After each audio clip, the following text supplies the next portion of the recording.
La vie d'un enfant qui grandit dans l'ombre de parents narcissiques est marquée par des expériences qui ne s'effacent pas avec le temps. La neuroscientifique russe Natalia Bektereva a montré, dans ses recherches sur l'activité cérébrale, que le cerveau humain n'est pas neutre face au traitement qu'il reçoit. Chaque mot, chaque geste et même le silence laissent des traces profondes dans les réseaux neuronaux. Ce que l'on vit pendant l'enfance ne disparaît pas avec l'âge. Cela se transforme en schéma émotionnel, en mode de pensée et en façon de réagir au monde. Un père ou une mère narcissique exige généralement une dévotion absolue de la part de ses enfants, mais leur offre rarement une affection sincère. Au lieu d'encourager l'autonomie, il ou elle contrôle. Au lieu d'accueillir, il ou elle exige. Au lieu de reconnaître, il ou elle critique. L'enfant grandit en croyant qu'il n'a de valeur que lorsqu'il répond aux attentes de ses parents. Ce déséquilibre s'installe comme un programme invisible que le cerveau emporte dans la vie adulte. Lorsque ces enfants deviennent adultes, ils portent des marques qui ne sont pas toujours visibles pour les autres, mais qui façonnent profondément la façon dont ils interagissent, construisent leur identité et même se perçoivent eux-mêmes. Beaucoup croient s'être libérés du passé, mais continuent à reproduire les schémas hérités, sans se rendre compte que la voix critique de leur père ou de leur mère résonne encore en eux. Ce qui devient évident, à la lumière des découvertes de Bektereva, c'est que le cerveau ne conserve pas seulement des souvenirs, mais aussi des cicatrices émotionnelles. Il enregistre la peur, la pression constante, le manque d'accueil et les transforme en circuits neuronaux automatiques. Il en résulte un adulte qui peut sembler fonctionnel à l'extérieur, mais qui mène des combats silencieux à l'intérieur. Ces combats ne sont pas superficiels, ce sont des conflits internes qui touchent à l'estime de soi, à la sécurité, à la capacité de faire confiance et même de prendre plaisir à la vie. Le cerveau, conditionné par le narcissisme parental, apprend à vivre en état d'alerte, à s'attendre à des critiques, à anticiper des rejets. C'est pourquoi de nombreux enfants adultes de parents narcissiques développent un mode d'existence qui semble normal aux yeux des autres, mais qui est marqué par une tension permanente. Bektereva soulignait que l'activité cérébrale est directement liée à la qualité des relations humaines. Un environnement accueillant renforce les circuits de confiance et de plaisir. Un environnement hostile active les circuits de peur et de défense. Ce qui est vécu de manière répétée devient un schéma. Et ce schéma façonne non seulement le comportement, mais aussi la structure émotionnelle même d'une personne. Ainsi, ce qui commence comme une stratégie de survie dans l'enfance devient une marque persistante dans la vie adulte. Il n'est pas rare que ces enfants grandissent avec des difficultés à établir des limites claires, à reconnaître leurs propres désirs ou même à se fier à ce qu'ils ressentent.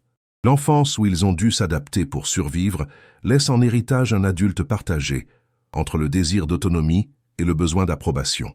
Ce conflit interne accompagne les relations amoureuses, les amitiés, la vie professionnelle et même la relation avec ses propres enfants.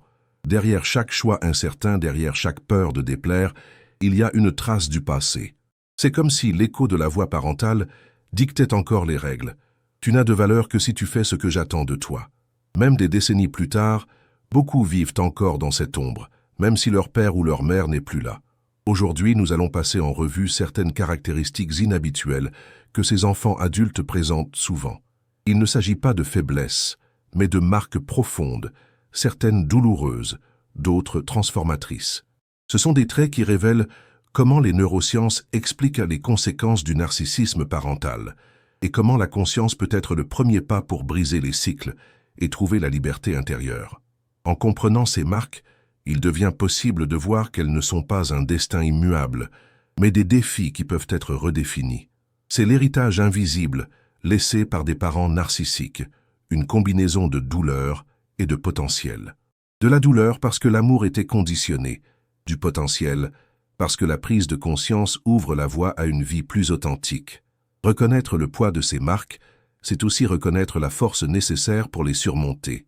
Dès son plus jeune âge, l'enfant apprend que son identité n'a de valeur que lorsqu'elle se conforme aux désirs de ses parents. Au lieu de développer un moi authentique, il construit une version de lui-même qui plaît et évite les punitions. Natalia Bektereva a démontré que le cerveau, soumis à des stimuli constants d'approbation ou de critique, crée des circuits de dépendance à la validation externe. Ainsi, l'enfant adulte de parents narcissiques grandit avec des difficultés à se reconnaître. Il ne sait pas vraiment qui il est, ce qu'il veut, ce en quoi il croit. Il oscille entre soumission et rébellion, essayant toujours de combler un vide qui ne se comble jamais. Cette fragmentation commence de manière subtile. L'enfant découvre qu'exprimer sa véritable opinion peut entraîner une réprobation, et que montrer ses sentiments peut être interprété comme une faiblesse ou une rébellion. Peu à peu, il apprend à refouler certaines parties de lui-même, en cachant ce qui pourrait générer des conflits et en ne montrant que ce qui est accepté. Le cerveau, comme le décrivait Bechterewa, enregistre ce processus comme un entraînement répété. Le moi authentique est réduit au silence, tandis que le moi adapté est renforcé. Avec le temps, cette dualité devient naturelle, au point que la personne ne sait plus distinguer ce qu'elle ressent de ce qu'elle pense devoir ressentir.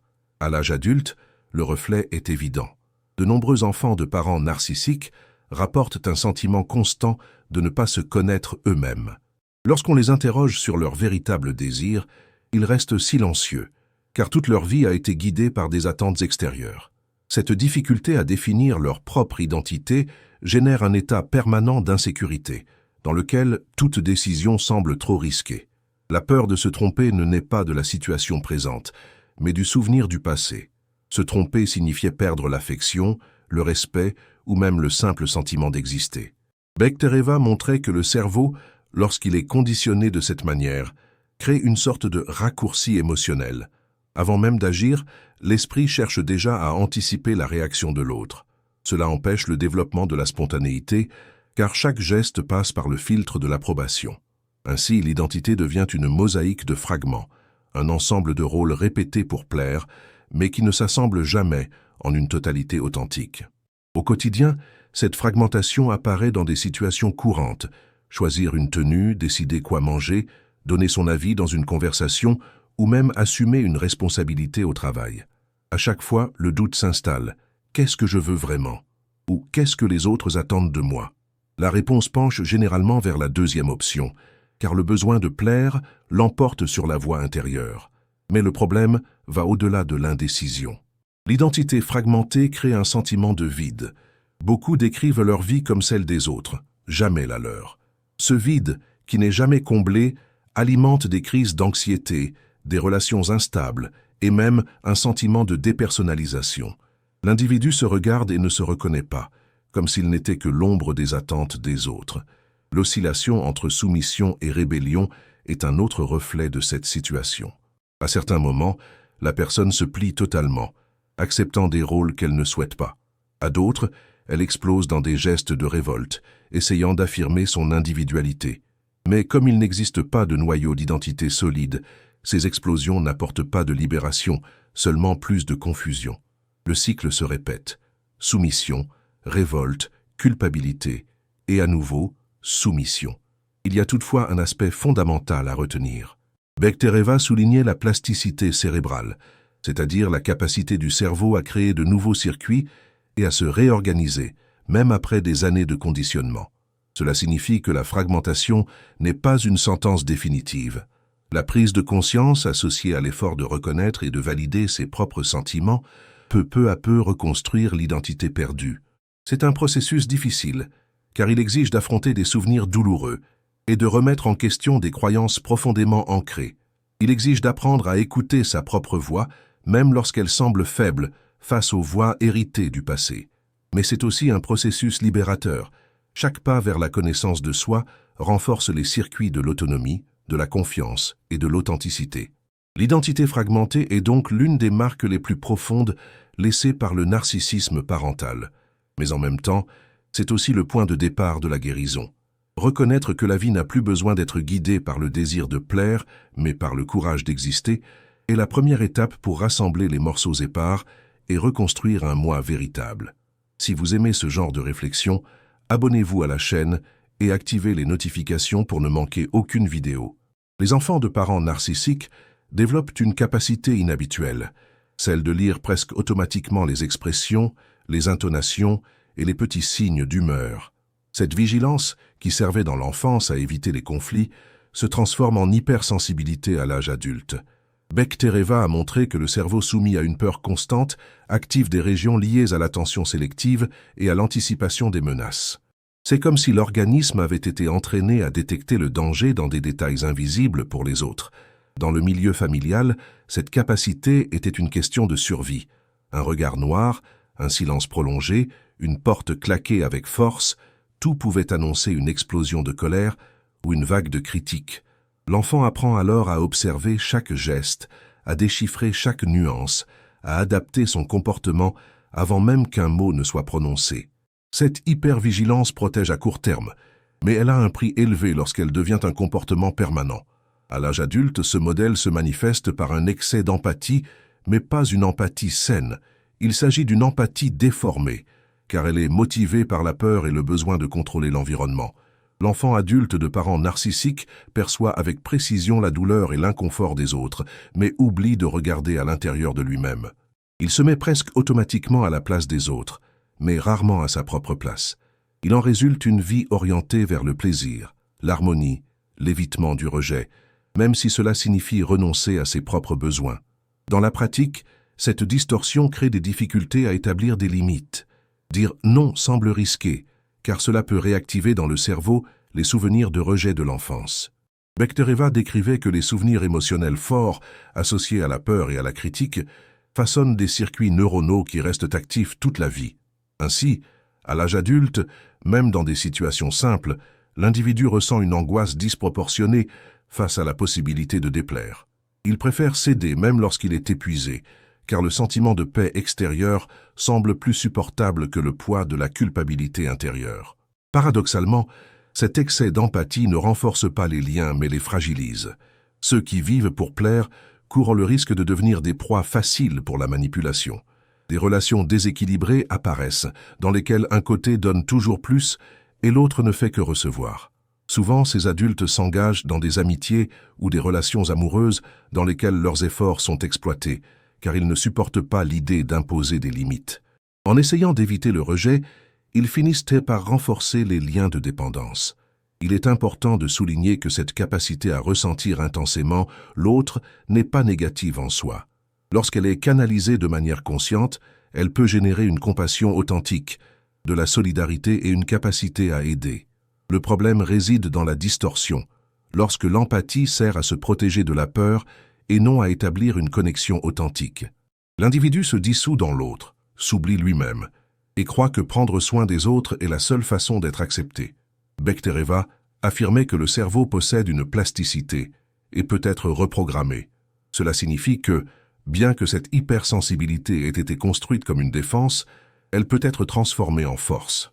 La première étape consiste à prendre conscience que ressentir la douleur des autres ne doit pas signifier ignorer la sienne. Il est possible d'apprendre à faire la différence entre une empathie saine et une simple répétition de schémas de peur. Pour beaucoup, cette transformation nécessite de réapprendre à utiliser le mot « non » sans se sentir coupable, de reconnaître ses propres limites et d'accepter qu'il n'est pas nécessaire de porter le poids émotionnel du monde. Ce changement ne se fait pas du jour au lendemain, mais chaque petite décision renforce de nouveaux circuits cérébraux. En prenant soin de soi, en fixant des limites, en respectant ses propres besoins, on reconstruit l'équilibre perdu. L'excès d'empathie déformée est donc l'une des marques les plus subtiles et en même temps les plus épuisantes héritées du narcissisme parental. Il montre comment la capacité à percevoir l'autre peut devenir une prison lorsqu'elle n'est pas accompagnée du respect de soi. Reconnaître cette distorsion, c'est aussi ouvrir la possibilité de la transformer en une véritable vertu, une empathie équilibrée qui accueille l'autre sans s'effacer soi-même. Un cerveau qui n'a pas reçu d'affection sincère pendant l'enfance devient avide de reconnaissance. Bechtereva affirmait que les circuits de récompense se forment à partir des stimuli que nous recevons. Compliments, câlins ou, au contraire, rejet et indifférence. Un enfant qui grandit sous l'autorité de parents narcissiques vit dans un terrain aride, où la validation n'apparaît que de manière conditionnelle, jamais gratuite, jamais inconditionnelle. Pour être vu, il doit obéir. Pour être reconnu, il doit répondre aux attentes. L'affection, lorsqu'elle vient, est partielle et fragile, toujours susceptible d'être retirée à la moindre désobéissance. Ce modèle crée dans le cerveau une dépendance invisible. L'absence d'affection sincère active des mécanismes de recherche constante. L'enfant tente par tous les moyens de trouver des occasions d'être approuvé.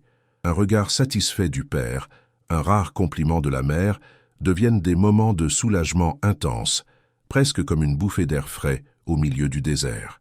Ainsi, même inconsciemment, l'esprit associe la validation externe à la survie émotionnelle. À l'âge adulte, ce conditionnement ne disparaît pas. Il se transforme en un besoin compulsif d'approbation. L'enfant adulte de parents narcissiques recherche la reconnaissance au travail, les compliments dans ses relations, l'admiration sociale. Il se sent inquiet lorsqu'il n'est pas remarqué, peu sûr de lui lorsqu'il n'est pas complimenté, anxieux lorsqu'il ne reçoit pas de retour. Même les réalisations objectives semblent insuffisantes. Une promotion, un diplôme, une réalisation personnelle n'ont de valeur que lorsqu'ils sont validés par les autres. Ce schéma peut devenir un cycle épuisant. L'individu commence à construire sa vie comme s'il s'agissait d'une vitrine. Chaque geste, chaque réussite, chaque choix est façonné pour être accepté et admiré. Cependant, même lorsqu'il reçoit des applaudissements, le vide demeure. C'est comme boire de l'eau salée. Plus on en consomme, plus on a soif. L'affection qui n'a pas été donnée pendant l'enfance ne peut être totalement remplacée par la reconnaissance extérieure. Il n'est pas rare que cette quête mène à des relations abusives. Les personnes qui ont un besoin extrême de validation deviennent des cibles faciles pour les partenaires contrôlants, les amis manipulateurs ou les environnements de travail toxiques.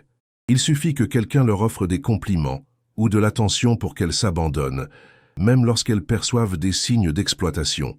Le manque affectif fonctionne comme un aimant. La simple promesse d'acceptation suffit à les piéger. D'un point de vue neurologique, Bechtereва soulignait que les circuits de récompense sont comme des sentiers qui s'approfondissent à mesure qu'ils sont empruntés. Lorsque l'enfant apprend qu'il a besoin d'une validation extérieure, ce sentier devient si marqué que l'adulte ne peut presque plus imaginer d'autres chemins. Le plaisir d'être accepté est intense, mais bref, le besoin d'en avoir plus se fait rapidement sentir, renforçant le cycle de la dépendance. Ce comportement se manifeste également dans des situations subtiles. La personne qui a besoin que tout le monde l'aime, qui s'excuse excessivement, qui fait plus d'efforts que nécessaire pour ne pas déplaire. De petits signes révèlent la même racine, la peur d'être rejeté. Et cette peur, comme le démontrait Bechtereva, est plus qu'émotionnelle. Elle est cérébrale, inscrite dans les connexions qui se sont formées dans un terrain hostile. Mais il existe une issue. La plasticité du cerveau permet de créer de nouveaux circuits de récompense, basés non pas sur l'acceptation des autres, mais sur la reconnaissance interne. Ce processus est lent et nécessite une pratique consciente. De petits actes d'auto-validation, reconnaître un effort, célébrer une réussite, respecter une limite, commencent à renforcer des circuits alternatifs. Chaque fois qu'une personne se choisit elle-même, au lieu de choisir uniquement de plaire, elle enregistre un nouveau modèle. La recherche infinie de validation n'est donc pas un défaut moral, mais une marque de l'environnement dans lequel on a grandi. Elle montre comment l'absence d'affection peut créer des dépendances invisibles qui traversent la vie adulte. Reconnaître ce modèle fait déjà partie de la libération. L'étape suivante consiste à apprendre que la valeur ne doit pas nécessairement venir de l'extérieur, que la dignité ne dépend pas des applaudissements des autres et que la véritable reconnaissance naît lorsque l'on regarde en soi et que l'on s'autorise enfin à exister. Un foyer narcissique est un champ de tension constant. L'enfant apprend à éviter la confrontation afin de ne pas provoquer d'explosion de colère ou d'humiliation. Bechtereva a démontré que les souvenirs émotionnels intenses, en particulier ceux associés à la peur, restent gravés dans le cerveau comme des cicatrices latentes. Il ne s'agit pas seulement de souvenirs auxquels on peut accéder de temps en temps, mais de marques profondes, capables de façonner la manière dont l'individu réagit à toute menace future. L'enfant qui grandit dans cet environnement apprend très tôt que tout mot mal placé peut être interprété comme un défi. Toute tentative de s'imposer peut être considérée comme de l'insolence. Il en résulte un entraînement silencieux mais puissant.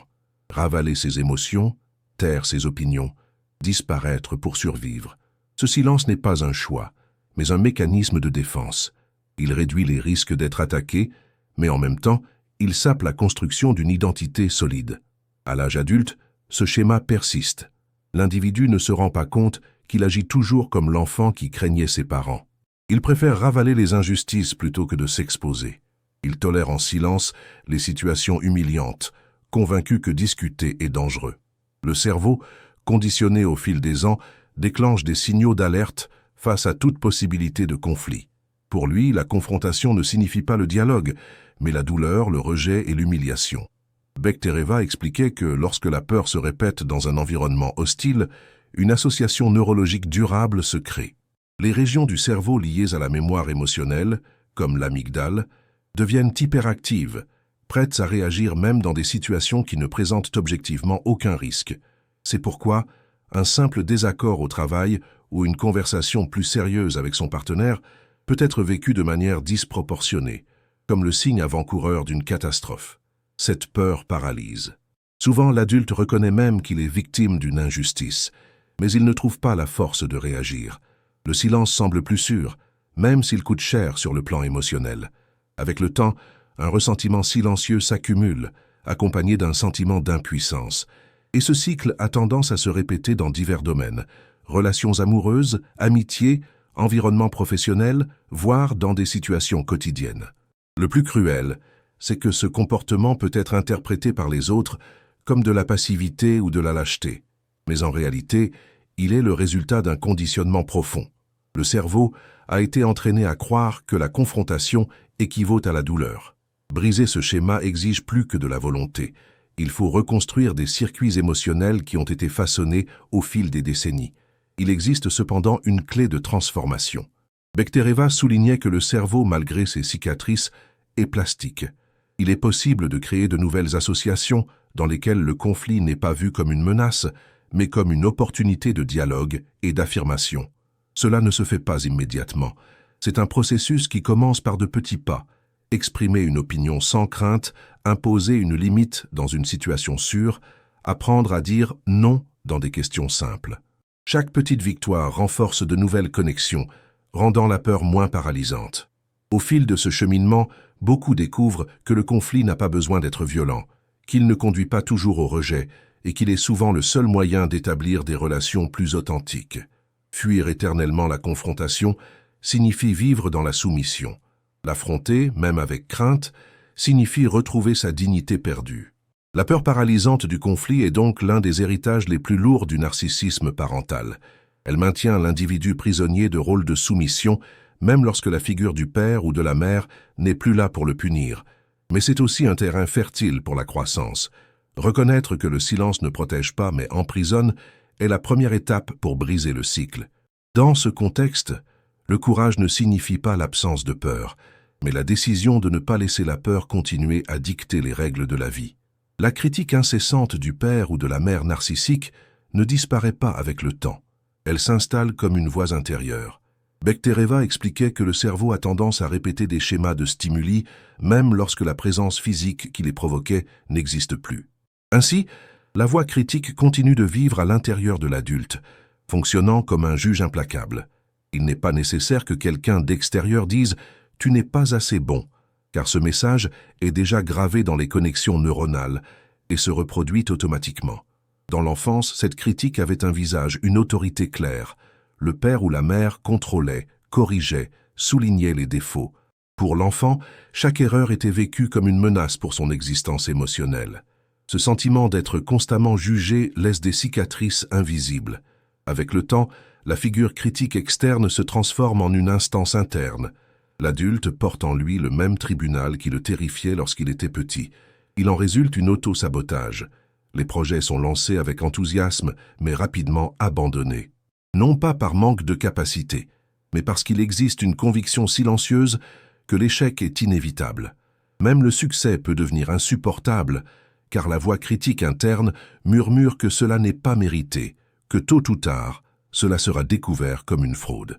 Ce syndrome de l'imposteur, si courant chez les enfants de parents narcissiques, n'est pas le fruit d'une insécurité passagère, mais d'un conditionnement cérébral profond. Bechtereva a démontré que le cerveau humain a tendance à renforcer les chemins déjà parcourus. Plus un message est répété, plus il devient fort, jusqu'à devenir une sorte de réflexe automatique. La critique parentale, intériorisée, se transforme en pensée récurrente d'auto-dévalorisation. Même face à des preuves objectives de compétence, l'adulte continue à se considérer comme insuffisant. Ce mécanisme a des effets dévastateurs. Beaucoup évitent d'essayer de nouvelles choses pour ne pas courir le risque d'échouer. D'autres se sabotent eux-mêmes dans les moments d'ascension, créant inconsciemment des obstacles pour confirmer la prophétie selon laquelle ils ne méritent pas de gagner. Il y a encore ceux qui se réfugient dans des modes de vie limités, choisissant des emplois en dessous de leurs capacités, des relations qui ne les valorisent pas ou des modes de vie qui ne reflètent pas leurs véritables désirs. Tout cela parce que, à un certain niveau, ils croient qu'ils ne méritent pas mieux. L'autosabotage se manifeste également par des comportements subtils, procrastination chronique, autocritique excessive, comparaison constante avec les autres. Ce sont des attitudes qui, prises isolément, peuvent sembler n'être que de mauvaises habitudes, mais qui, lorsqu'elles sont analysées ensemble, révèlent la logique d'une personne qui ne croit pas en elle-même. Le cerveau, conditionné à s'attendre à la critique et au rejet, anticipe et crée ses propres barrières. Cependant, comme pour les autres marques laissées par le narcissisme parental, il existe une possibilité de transformation. Bektereva soulignait la plasticité du cerveau, sa capacité à se réorganiser face à de nouvelles expériences. Cela signifie que, même si la voix critique interne est forte, elle n'est pas immuable. De nouveaux stimuli, répétés avec constance, peuvent créer des voies alternatives.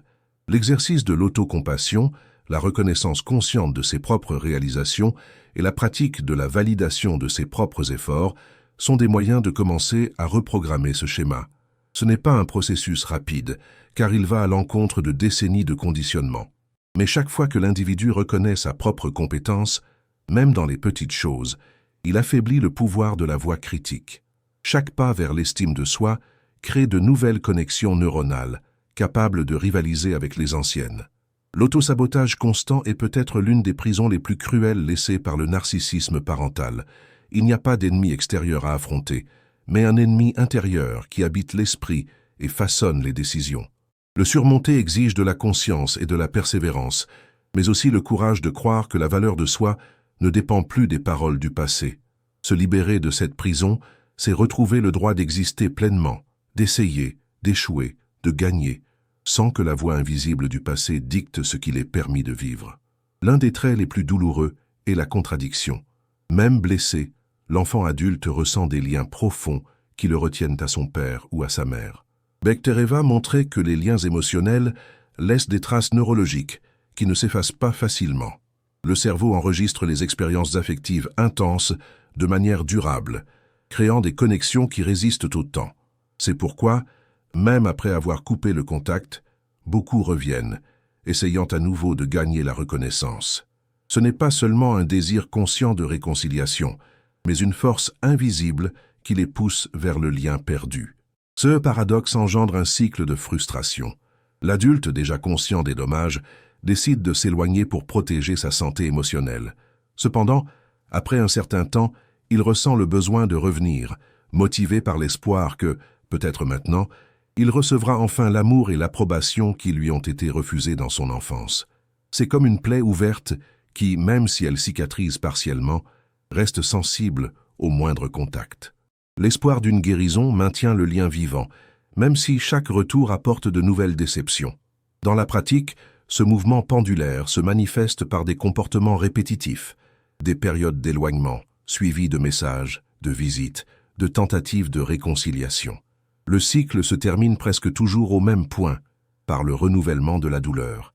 L'enfant adulte sent qu'il ne peut pas vivre pleinement loin, mais il ne trouve pas non plus la paix lorsqu'il se rapproche. Cette oscillation peut durer des années, voire des décennies, consommant de l'énergie émotionnelle et renforçant le sentiment d'impuissance. D'un point de vue neurologique, Bektereva expliquait que les souvenirs émotionnels, en particulier ceux associés à des figures d'attachement, sont profondément enracinés dans le système limbique. Contrairement aux souvenirs ordinaires, tels que les chiffres ou les faits, ces souvenirs ont une charge affective et hormonale, ce qui les rend plus résistants à l'oubli. C'est pourquoi il n'est pas facile de rompre définitivement un lien parental, même toxique. Le cerveau insiste pour réactiver le désir de proximité, comme s'il cherchait sans cesse à compléter quelque chose d'inachevé. Ce paradoxe est souvent confondu avec une faiblesse morale. Beaucoup pensent que la personne revient parce qu'elle n'a pas assez de volonté. Mais la réalité est plus complexe. Le retour est le résultat d'un conflit neurologique entre l'instinct de conservation et le besoin d'appartenance. D'un côté, La conscience met en garde contre le danger de se rapprocher. De l'autre, le cerveau réclame l'affection qui lui a été refusée. Cette tension interne explique pourquoi tant d'enfants adultes oscillent entre éloignement et retrouvailles, comme des naufragés qui s'éloignent du rivage pour être ramenés par la marée. L'impact de ce cycle va au-delà de la relation directe avec les parents. Il influence les amitiés, les mariages, et même la relation avec ses propres enfants. Souvent, l'adulte projette sur les autres la même dynamique. Il s'approche en quête d'accueil, mais se retire lorsqu'il perçoit un risque de rejet. Cette ambivalence génère de l'instabilité, et parfois la répétition de schémas douloureux. Pourtant, cette contradiction n'est pas une condamnation définitive. Bechtereeva soulignait la plasticité cérébrale comme une fenêtre d'espoir.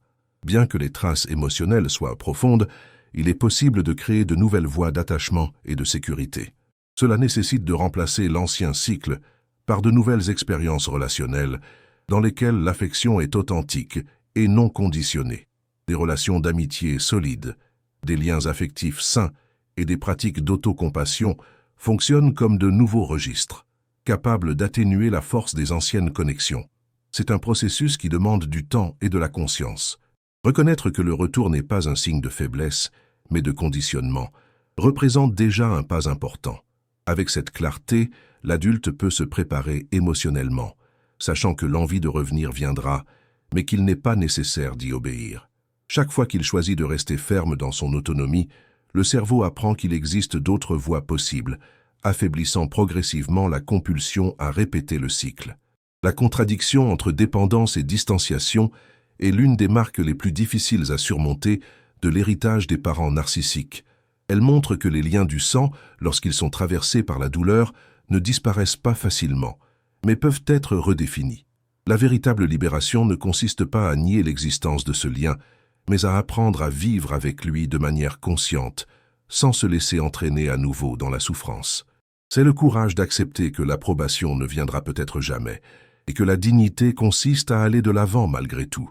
Malgré tant de marques, il y a un trait lumineux qui se révèle chez de nombreux enfants adultes de parents narcissiques, la capacité surprenante de redonner un sens à leur propre histoire. Le cerveau, comme Natalia Bechtereeva le soulignait dans ses recherches, est plastique, capable de créer de nouveaux chemins même après des décennies de souffrance. Cette plasticité signifie que, même s'il existe des cicatrices profondes, nous ne sommes pas condamnés à vivre éternellement dans leur ombre. Au contraire, c'est souvent dans la conscience de la blessure que naît la force de surmonter. L'individu qui comprend l'origine de ses douleurs non seulement brise le cycle des répétitions inconscientes, mais transforme son expérience en source de sagesse. Bechtereeva disait que le cerveau humain n'est pas indifférent au traitement qu'il reçoit, mais qu'il n'en est pas non plus prisonnier. À chaque nouveau stimulus, de nouvelles connexions peuvent être établies, ouvrant la voie à différentes interprétations d'une même réalité. Cette capacité à redonner un sens est rare, car elle exige du courage. Affronter le passé n'est pas simple. Cela nécessite de regarder ses propres blessures sans nier la douleur. De nombreux enfants adultes de parents narcissiques atteignent un tournant lorsqu'ils se rendent compte qu'ils ne peuvent plus vivre en fonction d'une approbation qui ne viendra jamais. Ce moment, bien que douloureux, est libérateur. C'est comme si la recherche de reconnaissance était enfin remplacée par la recherche d'authenticité. Dans le processus de redéfinition, la douleur cesse d'être un fardeau et devient la matière première de la croissance. Ce qui était auparavant considéré comme une humiliation peut être réinterprété comme un apprentissage. Ce qui semblait être un signe de faiblesse se transforme en signe de résistance. Ce mouvement interne est plus que psychologique, il est également neurologique.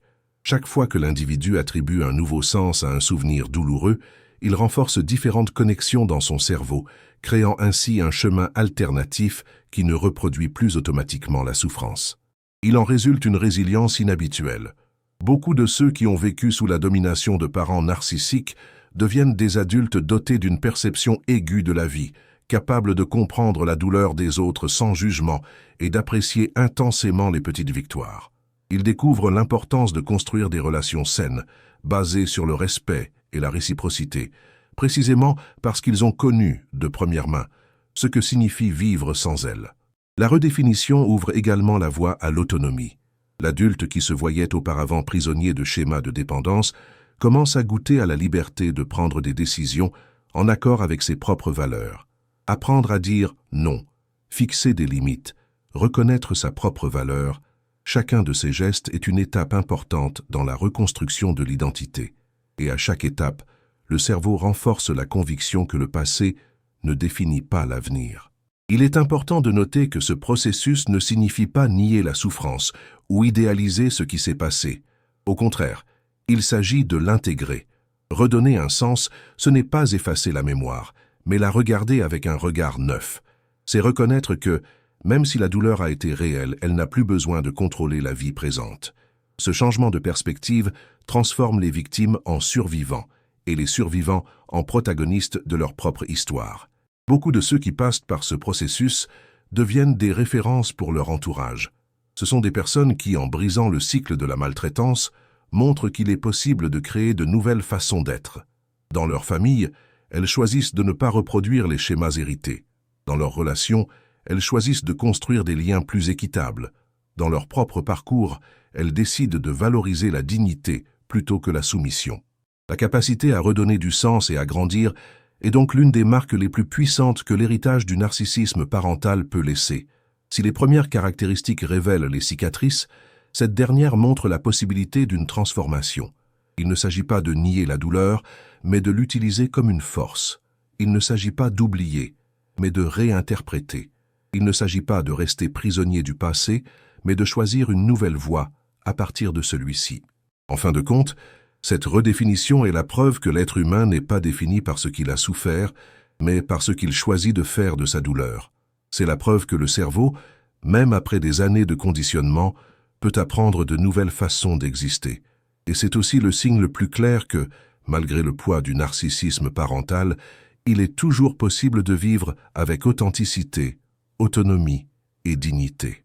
En résumé, nous avons vu 7 caractéristiques inhabituelles qui se manifestent dans la vie des enfants adultes de parents narcissiques: l'identité fragmentée, l'empathie excessive et déformée, la recherche infinie de validation, la peur paralysante du conflit, l'autosabotage constant, la contradiction entre dépendance et distanciation, et enfin, la capacité surprenante de redéfinition et de croissance. Chacune de ces caractéristiques révèle non seulement des cicatrices émotionnelles, mais aussi des possibilités de transformation. La contribution de Natalia Bektereva est essentielle pour comprendre ce phénomène. Ses recherches ont montré que le cerveau humain n'est pas indifférent au traitement qu'il reçoit. Il enregistre, accumule et stocke les expériences de manière profonde, en particulier celles associées aux émotions. Une enfance vécue sous le regard critique et contrôlant de parents narcissiques laisse des traces qui se prolongent à l'âge adulte, façonnant les comportements, les choix et même la perception de soi. Mais Bektereva rappelait également que le cerveau est plastique, capable de créer de nouvelles voies. Cette plasticité est la clé de l'espoir. Le passé marque, mais ne condamne pas. Lorsque l'on examine chacune de ces 7 caractéristiques, on se rend compte que, bien qu'elles soient source de souffrance, elles indiquent également des voies vers la conscience. L'identité fragmentée dénonce la perte d'authenticité, mais ouvre la porte à la redécouverte du vrai soi. L'excès d'empathie déformée montre le poids de l'hypervigilance, mais peut se transformer en compassion équilibrée lorsqu'il s'accompagne de limites saines. La recherche infinie de validation expose le manque d'affection sincère, mais invite à construire l'auto-validation comme source de dignité. De même, la peur paralysante du conflit révèle à quel point le cerveau associe la confrontation à la douleur, mais enseigne également qu'il est possible de réapprendre à dialoguer sans crainte. L'autosabotage, fruit de la voix critique intériorisée, peut être combattu lorsque l'on apprend à cultiver l'autocompassion et la reconnaissance de ses propres réalisations. La contradiction entre dépendance et distanciation montre la force des liens émotionnels, mais aussi la nécessité d'établir l'autonomie et la liberté. Enfin, la capacité de redéfinition prouve que, même après une enfance marquée par le contrôle et l'absence d'affection authentique, il est possible de transformer la douleur en sagesse et la blessure en source de croissance. Le point central qui ressort de tout cela est la conscience.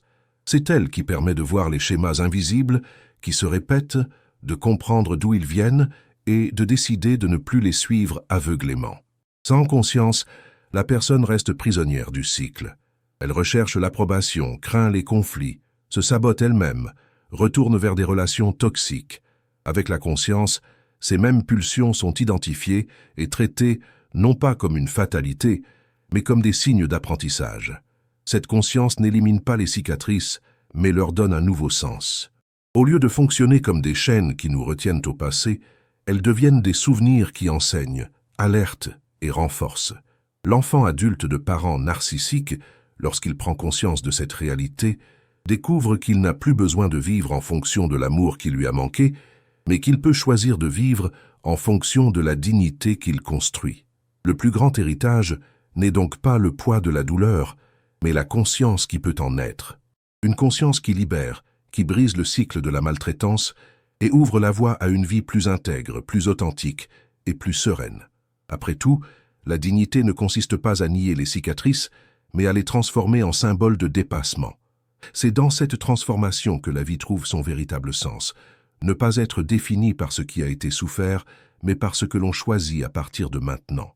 Ainsi, ce qui semblait n'être qu'un héritage de souffrance peut aussi devenir un témoignage de force. Le passé ne peut être réécrit, mais il peut être réinterprété. Et cette interprétation est ce qui définit l'avenir.